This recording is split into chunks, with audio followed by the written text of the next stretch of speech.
अपनी आंखें सच दिखाते हैं, छुपाते नहीं। बिहार की राजधानी पटना में नेपाली नगर यानी राजीव नगर में, पटना के राजीव नगर में धरने पर बैठे जाप नेताओं और ग्रामीणों पर किया गया लाठीचार्ज, कई हुए घायल। आपको बता दें कि नेपाली नगर में प्रशासनिक अतिक्रमण और पुलिसिया बर्बरता के खिलाफ आज पप्पू यादव प्रेस वार्ता भी कर रहे हैं। वहीं आपको बता दें कि बर्बरता के खिलाफ जब धरना प्रदर्शन की गई तो लाठीचार्ज भी हुआ, कई घायल भी हुए। देखिए क्या कुछ कह रहे हैं। पूरा पटना जमीन महकमा, जमीन माफियाओं और ये टोटल जमीन माफिया नेताओं से इन्वॉल्व, पूरा नेपाली नगर और राजीव नगर, पूरा पदाधिकारी नेता माफिया मिलकर लूटा है। किसान को क्या मिला? पब्लिक से तो लूटा ये लोग, और पूरा पटना यहां से दानापुर से लेके सब, तब इन लोग के पेट में दर्द नहीं होता, लेकिन बुलडोजर चढ़ा देना, पानी बिजली काट देना, मार देना है, आतंकवादी की तरह व्यवहार किया गया। और हम डरने उड़ने वाले नहीं हैं पत्रकार जी, ना हम भगवान से डरते, ना जेल से, ना गोली से। हम आए हैं पब्लिक के लिए। हमें खबर मिली, हमने सब जगह बातचीत करने के प्रयास किया, सब जगह हाथ हमने जोड़ा और लगा कि इस हालात में मुझे वहां रहना चाहिए। मैं रहा।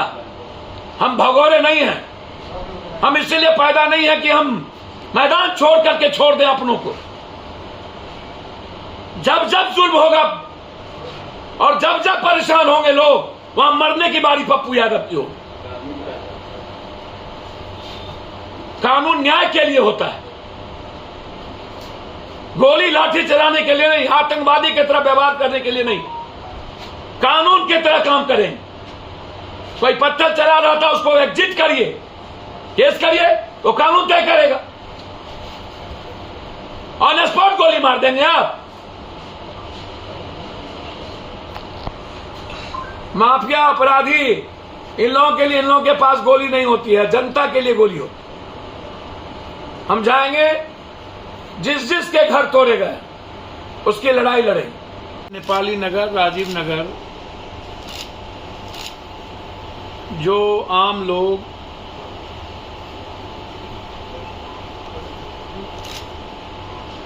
जो वहां बसे, अपनी पूरी कमाई, पूरी जिंदगी की सब कुछ लगा करके अपने परिवार के जीवन को जीने के लिए वहां है। कुछ भी उसके पास नहीं था जब वो नेपाली नगर और राजीव नगर आए।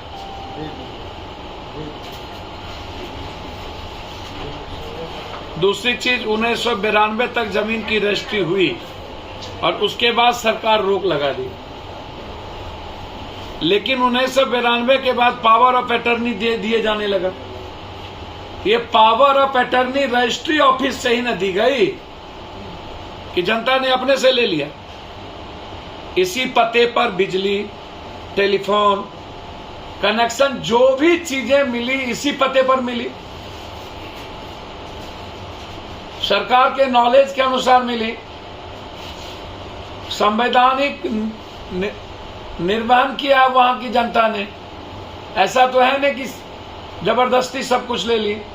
नाला बन रहे थे, सारे एमपी एमएलए ने वहां एमपी लैट्स और एमएलए फंड दिया रोड बनने के लिए या कुछ और चीज बनने के लिए। सरकार के पैसे भी वहां लगे।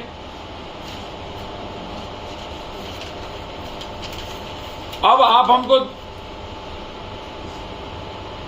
सरकार निर्माण हेतु अंचलाधिकारी द्वारा प्रशासनिक प्रतिवेदन दिया जाना होता है। अंचलाधिकारी गलत प्रतिवेदन दिया। जब सरकार के नजर में 1992 में आने पर रजिस्ट्री पर रोक लगाया, फिर निर्माण कार्य कैसे हुआ? 1992 सरकार कहती है कि हमने रोक लगा दिया, तो निर्माण तो हुआ। आपको बता दें कि पप्पू यादव निरंतर सरकार पर हमला बोल रहे हैं और ऐसे में देखना होगा कि आखिर क्या कुछ मामला आगे किस तरह बढ़ता और निपटता है। आप हमको बताइए, अभी अब किसान आपके यहाँ आए हुए हैं, सारे किसान जिसको परिवार को पीटा गया, 27 लाख रुपया कट्ठा बाद में आई कि दिया जाए। अब हाई कोर्ट को प्लेस कौन करता है, सुप्रीम कोर्ट को ये चीजें प्लेस कौन करता है? सरकार खिलाफ में गई है ना।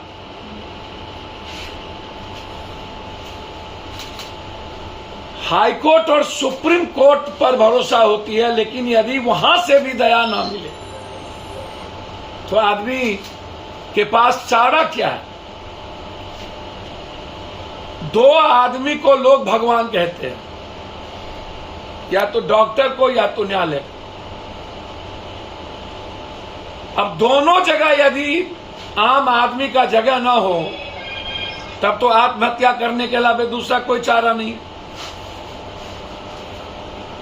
हम 3 बेंच की मांग करते हैं कि इसमें आप पूरा का पूरा, लगातार आज से ये लड़ाई नहीं चल रही। डिप्टी सीएम ने आश्वासन दिया कि हम कैबिनेट में रख के करेंगे, एक बार ने 3 बार। फिर ये उम्मीद क्यों दी नेपाली नगर, राजेंद्र नगर के लोगों को डिप्टी सीएम? सरकार लगातार आश्वासन देते रहे कि मैं आप सबको रास्ता दूंगा, सहूलियत दूंगा और आपके हित को देखते हुए एक बात काम करूंगा। सरकार हम हैं, सरकार की जिम्मेदारी जनता के लिए और जनता के द्वारा सरकार। जनता से बड़ा भगवान कौन? मैं नहीं मानता हूं किसी कोर्ट को, किसी डॉक्टर को कि वो भगवान, उसको मान्यता दी जाए। कोर्ट इंसाफ के लिए होता है, डॉक्टर पढ़ के अपना काम करता है, वो भगवान नहीं हो सकता। सबसे सर्वोच्च जनता है, कोर्ट भी जनता के लिए बनी। जनता का गलती नहीं है, गलती सरकार की है तो सरकार भोगेगी ना। आपको बता दें कि पप्पू यादव निरंतर सरकार पर हमला बोलते हैं। अब देखना होगा कि यह मामला आखिर किस करवट बैठता है। पटना से लौटकर अजय गुप्ता की रिपोर्ट। तो आज के लिए इतना ही। हमारे साथ बने रहिए और खुद को रखें अपडेट। तो देखते रहें अनुभवी आंखें न्यूज, और हाँ, पढ़िए भी अनुभवी आंखें अखबार। हमारे वॉलंटियर सदस्य बनिए और आधार कार्ड, वोटर कार्ड की फोटो कॉपी भेजते हुए हमें इस नंबर पर कॉल कीजिए 8826227802। लाइक और सब्सक्राइब करना ना भूलें दोस्तों।